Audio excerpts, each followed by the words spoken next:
Today, if you don't program your mind, you will be programmed. So you've got to make a conscious, deliberate, determined effort to set aside time every day for at least an hour. That's what I do. If you clicked on this video, you're already ahead of the majority because you're looking for growth. Welcome to Epic Motivation. Let's get started. I listen to something motivational first thing in the morning, and the reason I do that, whatever you listen to the first 30 minutes when you wake up, control the spirit of your day. Don't go around telling people what your story is. Everybody has a story. 80% don't care and 20% glad it's you. Things I want you to begin to do right now is to take a brave look at your life. Look at your life right now where it is. So let me ask you some questions. As you begin to look out on the future, look out on this year, let's take personal inventory. What has brought you here? As you begin to look at the things that took place this past year, did you get out of it what you wanted? Did you achieve the goals that you set out to achieve? What part of your life or what things did you do that you don't want to be a part of your life? Are there any people, as you begin to look at your life and look at where you want to go and what you want to do, are there any people that might be some dead weight that you need to think about unloading? Because what you have found through that relationship, that it's more toxic than it is nourishing, it's more debilitating than it is empowering, and so now you've got to make a decision. See, many of us won't be able to move forward because we're not taking true inventory of our lives. As you begin to look at your emotional, your spiritual, and intellectual development, how many books did you read? How many seminars did you attend? How many classes did you take to begin to develop yourself professionally, to improve your craft or your skill? How many new things did you learn? Just take some personal inventory, just thinking. Beginning to know yourself. What are the things about your past that has influenced you right now? What's your philosophy of life? What are your beliefs, things that you feel very strongly about? What are some of the things that you have picked up along the way that you've been doing them for so long you think that they're you, that you need to begin to re-examine them and perhaps get them out of your life? See, a lot of things we do unconsciously because we picked it up somewhere in life. A friend of mine out of Chicago named Rhea Steele, I was at her house to have dinner, and Rhea, who was born in Chicago, has a tremendous southern drawl. After I met her mother, I said, where did Rhea get her southern drawl from? She said, my sisters came up from Kentucky and they used to be her babysitter. And she picked it up while in their presence. And Rhea still has that drawl. What is it that you've picked up somewhere in life that might be a liability to you? What fear, what beliefs that you're holding on to tenaciously that's no longer allowing your life to work? It's not enabling you to produce the results that you want to produce in your life, and you're still clinging to them. See, as we go into a new world, there's some old behaviors that just won't fit. What are the events? What are the circumstances? What are the people that have shaped you? Just thinking. What are the things that you need to let go? Some things that have cost you pain, that's stifling your growth and development.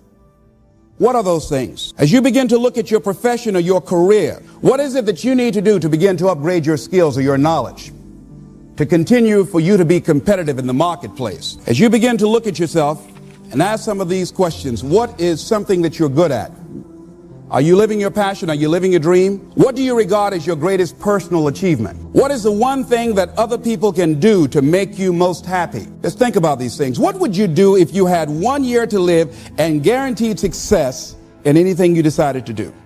What would that be? What would you do with your life if you had it to live over? Getting to know yourself.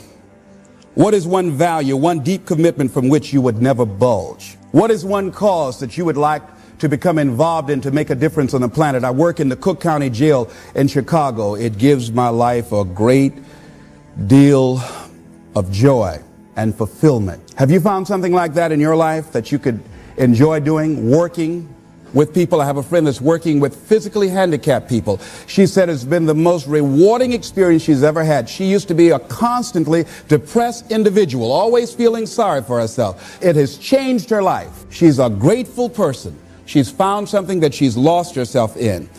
What is your biggest setback, failure, or defeat of the past year? What is it about you, if somebody really knew, they wouldn't get into a relationship with you?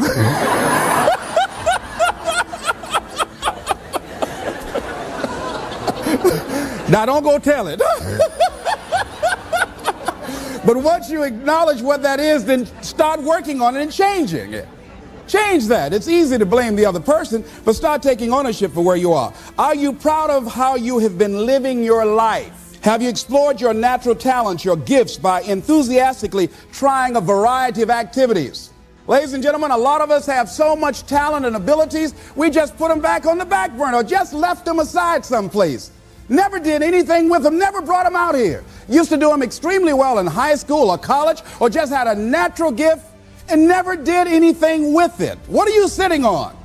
What gifts are you sitting on? Have you resigned yourself to a life feeling that nothing can be done to change your future or your circumstances? Have you been afraid to try something different because you're afraid of how people will react to you or what they will think? Those are some of the things that I suggest that you begin to answer yourself. Now, here are some things that I suggest that you begin to look at working on to develop your character. Some things that will give you some personal strength. Webster says character building activities. He says character, the pattern of behavior or personality found in an individual or group. Moral strength, self-discipline, fortitude. That's what's going to be required in order to begin to manifest your greatness. Now, looking at yourself, one of the things I'm suggesting you look at, what is it that you need to be in the process of doing more of or less of? Like being more direct. So I used to have a problem of not telling people what I actually thought because I didn't want to hurt anybody's feelings. Saying no without feeling guilty. More focused. So I used to be the jack of all trades and master of none. Used to do a lot of things. One year I decided to do one thing well. I looked at all of my talents and I decided the strongest one, my ability as a speaker, that's the one I'm going to focus on. But I'm capable of doing a lot of other things. But only when I decided to focus did I begin to reap the rewards of my talent. And then after you do that, you can begin to expand and use the other talents that you have. Deciding to keep your word. If you just decide, I'm going to keep my word. If I say something, I'm going to do it regardless. Being more considerate, more trusting, more disciplined, being less fearful, being more adventurous. Find something that you can look at your life that you say, hey, I know I've got a problem in this area. Being late, I need to take care of that. Procrastinating, I need to deal with that. Not taking care of business, being seriously not serious.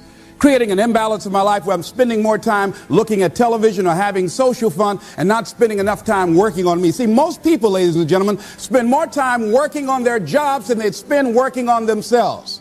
They work harder on their jobs than they work on themselves. And whatever we achieve in life, whatever we create, whatever we're able to manifest comes out of the human mind. Now, I want you to think about 5 things that if you had the courage to do them, it will give you a feeling of satisfaction and self-respect. Think of 5 things that if you had the courage to do those things, you would feel a tremendous feeling of satisfaction within and self-respect. Take the time to write those things down, whatever they might be to you. And whatever we achieve in life, whatever we create, whatever we're able to manifest comes out of the human mind. Now, I want you to think about 5 things that if you had the courage to do them, it will give you a feeling of satisfaction and self-respect. Think of 5 things that if you had the courage to do those things, you would feel a tremendous feeling of satisfaction within and self-respect. Take the time to write those things down, whatever they might be to you. It might be in your personal life. It might be in your friendships, your family relationships. It might be in your business. I was negotiating with a friend of mine that I admire a great deal. And this person went back on their agreement, and I did not challenge them on it. Number 1, because of my admiration for her. Number 2, because I really wanted the business, and I think she sensed that. So I didn't want to seem too picky, and I was nervous about it. And I was cowardly because I should have said, listen, that's not what we agreed to. I should have called her on that. But I didn't want to look bad or to appear to be negative or risk losing the business. Look at 5 things that if you had the courage to do those things, that you would do those things. A lot of people say, well, I've been like this all my life. I just can't change. This is the way I am. Dr. Harold Griswold, a psychologist and author of Direct Decision Therapy, said something. He says, when someone says, I can't change, some part of them wants to change, but the payoffs for his present behavior are greater than the payoffs for a changed behavior, or his fear of change is too great. Ladies and gentlemen, it takes courage to live your dreams. It takes courage to manifest your greatness. It takes courage to decide to live, to decide to bring out all of your talents and abilities, to decide to stretch out, to decide to take a chance. It takes courage to be happy, just to be you. I saw a friend who I hadn't seen for a long time. Her whole personality has changed. She was an extroverted, assertive person. But because her husband has a fragile ego, when she's around him, she cows down to him. She plays to him. She's very silent. She doesn't express herself, her feelings, and there are many things she wants to do. But before she even makes a decision of what she wants to do, she checks. How will he handle this? How will he see this? Will this be disruptive in our relationship? A lot of us readjust our behavior and we end up not being who we really are in deference to relationships, men and women. Looking at the word courage, Webster says the attitude of facing and dealing with anything recognized as dangerous, difficult, or painful instead of withdrawing from it. As you begin to look at where you want to go and take personal inventory, it's going to be very uncomfortable. That's why most people don't do it. It's very painful to admit your shortcomings, to admit your weaknesses. It's very painful to do that. It's much easier to withdraw from that and just ignore it. He goes on to say the courage of one's convictions, the courage to do what one thinks is right. As you begin to look at yourself and look at where you want to go with your life, it's very important for you to ask yourself a question as you look at various areas of your life. Is what you are doing right now, is it giving you what you want? If it's not giving you what you want, it's going to take courage to decide to do something differently. It takes courage to enjoy yourself. What are some of the self-defeating behaviors that we become involved in that prevent most people from enjoying themselves? Some people develop the what's the use attitude. Why bother? Some people have the I really don't care. And they convince themselves that they don't care and they don't feel anything. And after a while, they really don't feel anything. Their lives are empty. Some people say, well, it's really not worth the hassle. Just too hard. It doesn't bother me anymore. The fact that I'm not living out my dream. The fact that I'm capable of doing more and I'm not doing it. The fact that I'm content but I'm not fulfilled. The fact that I'm not living my dream. Tom Rusk and Randy Reed in a book called I Want to Change But I Don't Know How said, people go through life many times playing it safe. He says that's the secret hope, that they say to themselves, if I never let myself feel too good, maybe I'll never get hurt too badly. A lot of people don't ever do the things they're capable of doing because they allow themselves to go along with the crowd, following the crowd. Many people have things they want to do, and they find themselves in relationships with people who are addicted to mediocrity, and they allow their behavior to influence their behavior, following the crowd. Many people don't do it because of the fact that they allow their lack of self-confidence to immobilize them. I remember when I wanted to go into business for years, that was an agonizing thought in my mind. I wouldn't try it because I didn't believe that I could make it. Of the 5 things that you would like to do if you had the courage to do, I want you to pick one thing. Pick one. And here's how to set it up for yourself that will help free you and get you unstuck. What is the worst thing that can happen if you do it? What's the worst thing that can happen? Let's say going into business for yourself, or changing careers, or getting a divorce, taking some kind of chance of something that you've always thought about doing, but you just haven't done it for whatever reason. What's the worst thing that can happen? Do the worst case scenario. Now, when you do the worst case scenario, you write those things down, the worst things that you fear would happen. When you name your fears, that puts you in control. What are you afraid of? Name it, write it out so you can look at it. Confront that fear. What is it? I'm afraid that things might work out. What else, Les? I've never been in business, okay? What else, Les? Well, I don't have all the help I need, okay? Good. What else, Les? Well, I don't have enough money, all right? Good. What else, Les? Well, I don't have a college degree. What else? I'm not as good as those other guys that I've seen up there speaking, okay? What else? Well, that's all I can think of right now. Okay, good. Now that takes you to the next step. What are the benefits? What are the benefits of your acting courageously, taking life on?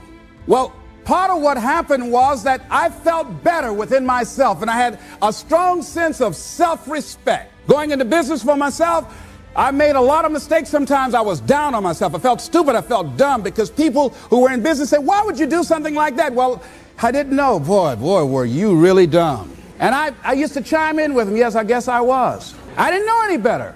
But the other thing is, I had to say to myself, but I did it. I did, even if I made a flop of it, I did it. I took the chance. I took the leap.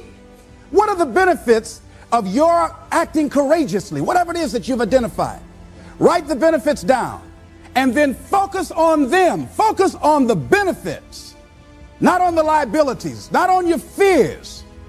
Focus on the benefits. That which you hold in consciousness tends to manifest itself. Think about how good you feel. Think about the level of increased self-respect, the sense of self-worth that you'll feel. How good you feel getting up in the morning, looking yourself in the mirror because you're taking life on. The other thing is acknowledge your fears and then go into action. This book is called Feel the Fear and Do It Anyway. That's it. See, I believe anybody who's ever done anything, who's ever taken a chance, doesn't mean that they're not afraid. Courageous does not mean being the absence of fear. I think that being courageous is willing to do it because that's what you feel and you're going to do it anyhow, regardless. So you're not going to be immobilized by your fears or your doubts. You admit, okay, I'm scared to death. Now, okay, what is it that I must choose to do? Go ahead and experience that fear, but don't let that fear immobilize you. In what you've done with your life thus far, is it giving you what you want? Is it giving you what you want? When you look toward the future, when you look at all that's going on out here, is there some place within yourself you say, hey, I know I need to be out there in that arena. I know I can do more than what I've been doing. I know there's some great music that I have within me that I haven't brought out here yet. Is that something that you begin to look at within yourself? So I used to do that, and I used to go to big rallies and see guys up speaking when I wasn't courageous enough to go out there and say, hey, my name is Les Brown, the motivator, Mamie Brown's boy, I want to talk. I would never do that. I'd just be back there looking at them and wanting to get their autograph. See, I say if you look at your life, and if you're not getting what you want, you owe it to yourself to do something differently. If you're on a job, 85%, they say, of Americans go to jobs that they're unhappy. If you're doing something 8 hours a day that you don't like, it's not giving you what you want, it's not giving you a strong feeling of satisfaction and fulfillment, you're miserable, you hate to go there, you're depressed just thinking about it, you sing the Thank God It's Friday song every week, it's giving you headaches just thinking about it on Sunday afternoon after the football game goes off. If that's what it is, you owe it to yourself to start strategically working to change directions. See, but you know what most people will do? Most people will resist change. Most people will fight change as if change would be worse than what they're experiencing. See, they know this. They're familiar with this. Most people will not challenge the unknown. They won't just step out there. Well, see, there are certain things that's got to be in place. They got to see it all together. And life isn't like that. That's not how you grow. So as you look at your life, you're saying, I'm not getting what I want. As you begin to look toward the future, begin to know that whatever it takes for you to create that, you've got that in you. You've got that. You've got genius in you. You've got goodness in you. You've got creativeness in you. If you decide to take the initiative to change the current quality of your life, I say to you that you will find that the universe is on your side, that life is on your side. Now, will it be turbulent? Yes. Will it be easy? No. Will you have some opposition? Yes. Will I make a lot of mistakes? Yes. Will I get hurt? Yes. Yes. See, a lot of people won't try anything different in life because they don't want to get hurt. Let me tell you something. It's too much pain to duck. Pain is everywhere. You can hide under here. It will come where you are. Really, if I go back here, pain will come. Hey, Les, come on out. It will come. It's everywhere. Viktor Frankl calls it unavoidable suffering. You can't duck it. But most people spend their life not wanting to deal with the pain of rejection, the pain of defeat, the pain of being disappointed, the pain of losing, the pain of failure, the pain of being criticized, the pain of not being liked, the pain. That's called life. Life is full of pain. It's everywhere. But guess what? There's no gain without pain. Greatness is built one step at a time. Keep moving forward. We appreciate you watching our video to the end. Creating these videos takes a lot of passion and dedication, and your support makes it all worthwhile. If this video inspired you, make sure to subscribe and stay on this journey with us. Your encouragement helps us continue delivering top quality videos just for you. Together, let's make life epic.